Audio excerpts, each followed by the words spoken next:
முதல்ல திமுக அண்ணா திமுகவும் வந்து அவங்க சென்சிடைஸ் பண்ணணும். அவங்களுடைய கொள்கைகள் என்ன, சாதி ஒழிக்கிறதுக்கு தானே அவங்களுடைய கொள்கைகளை வந்து பரப்புனாங்க. சாதி மறுப்பு திருமணங்கள் தங்கப்பதக்கம் கொடுத்தாங்க. அதாவது இந்தியாவில் மிக மிக குறைவாக சாதி மறுப்பு திருமணம் நடைபெறக்கூடிய மாநிலமே தமிழ்நாடு தான்.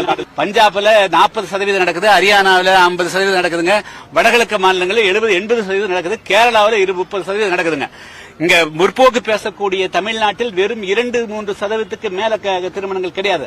ஆனா அந்த மாநிலத்தில் தான் வந்து அதிகமான இவங்க தான் திராவிடம் பேசுறாங்க, இவங்க தான் முற்போக்கு பேசுறாங்க, இவங்க தான் பகுத்தறிவு பேசுறாங்க. இத்தனையும் பேசக்கூடிய மாநிலத்தில் வெளிப்படையா வந்து ரிட்டாரிக் வெற்று வார்த்தைகளுக்கு தவிர வாய்ச்சவடால் இருக்கிறத தவிர உள்ளடக்கத்தில் இந்த ஆட்சியாளர்களாக இருந்த இந்த 50 வருஷம் இவங்க வந்து போலி வேடம் பூண்டு இவர்கள் வந்து உண்மையா அவங்க சொன்ன கொள்கைக்கு உண்மையா இல்லாதனால சாதி உணர்வுகள் அதிகமா போச்சு. அதுதான் மிக முக்கியமான காரணம்.